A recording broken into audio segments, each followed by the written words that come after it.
Sifu, my man, how tough is it to make the merge and then not make the jury, which we heard you say was a dream of yours? I know, man. So watching it back as a fan is truly beautiful. I'm enjoying every second of that part. But being actually on the cast and seeing my dream one step away being yanked from me was tough.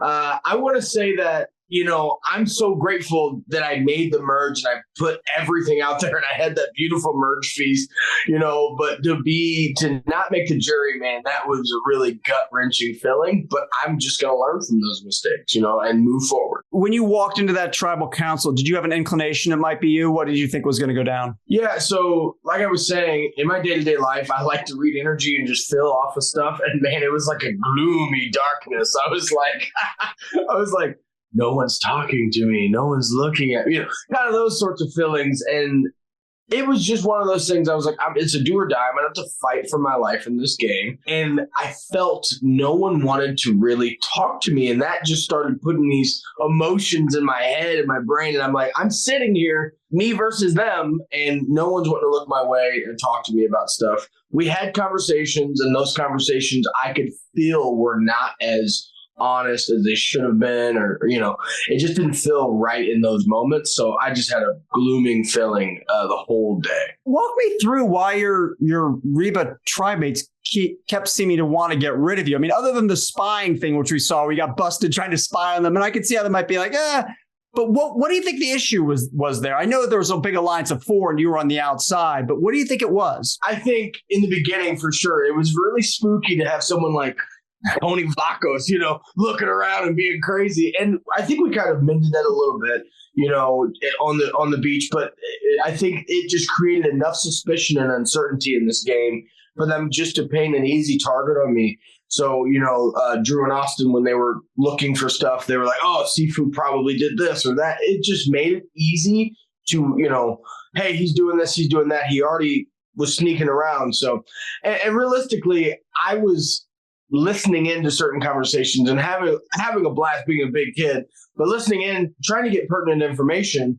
And it did turn to be, a suspicion. But again, I think that they painted the target on me because it was an easy target and they could run with it. I didn't understand it because I was loyal and I would have been a strong number, but that's how it rolls. Well, it leads into this, which is like, I always think what's so fun about Survivors, you're seeing the game through your eyes and you don't know everything else that's going on around you. So with all that said, what was your reaction when you finally found out that it was D, not J, Meyer, that had voted for you at that tribal council a few weeks back? That was kind of a funny moment. And my suspicions were actually, I don't believe they showed this, but my suspicions were actually on D and J. I had them pegged equally for that because I don't know if you saw that awkward tribal, coming back where she's just like, not even looking at me, no eye contact.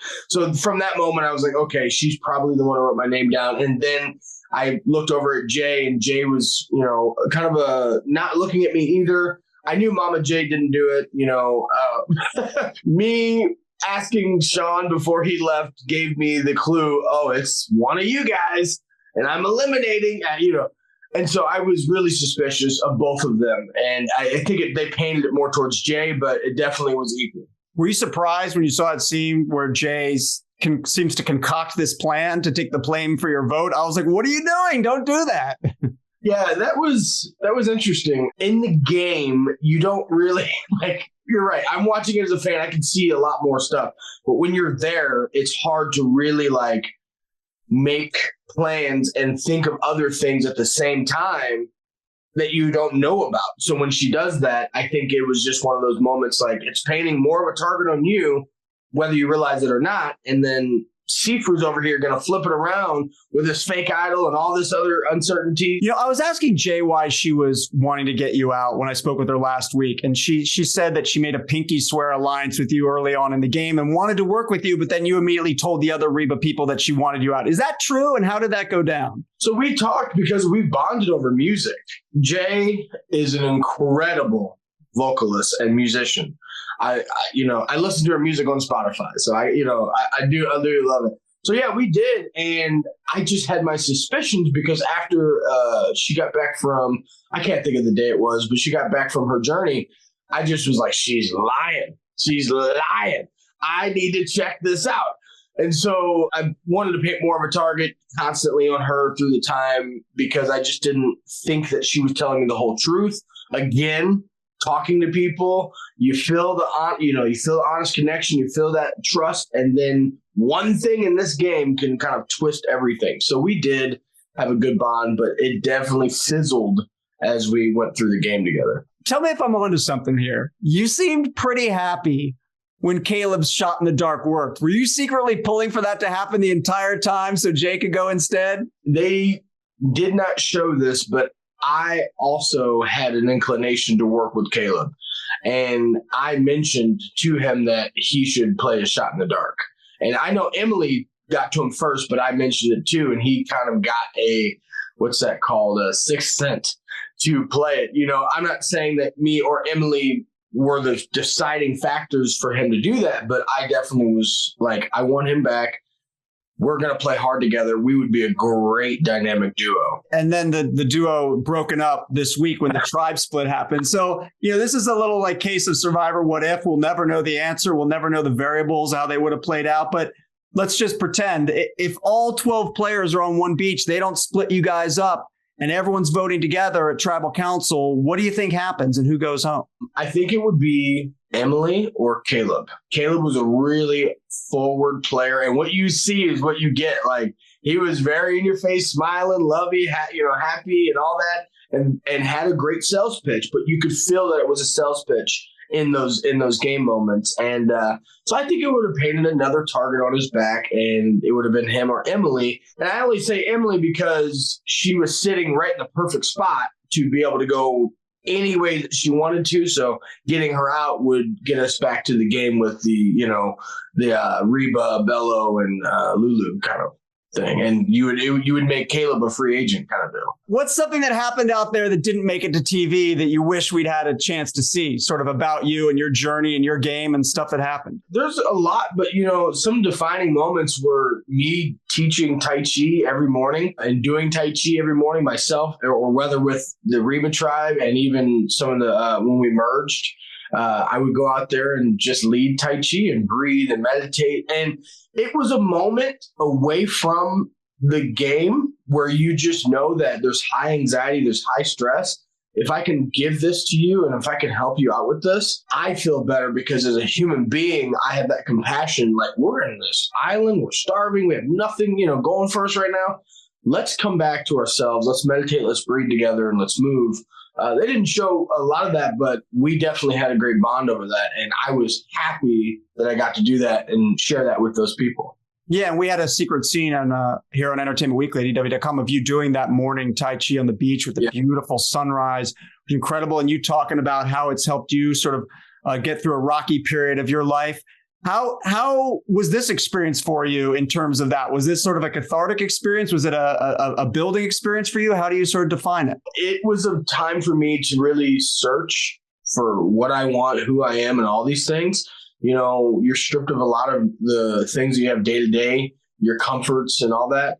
And through many of the adversities that I've faced, I found that being stripped of all that stuff allowed me to really look introspectively and find myself. Two of my best friends I lost, when I was younger, and going out there, I found that they were flooding my mind and I was thinking of them. That really fueled me to keep going to, push on for them and for myself to continue their journey through me. So there was a lot of moments like that where you just sat under the stars, and I'm living every day for 24 hours out there. You guys are seeing 90 minutes. So it's like, what am I doing with my time? So I'd sit under the stars and I would just think about some of those hardships and work through them and just appreciate what they've given me. That's awesome, man. How's Bruce at push hands?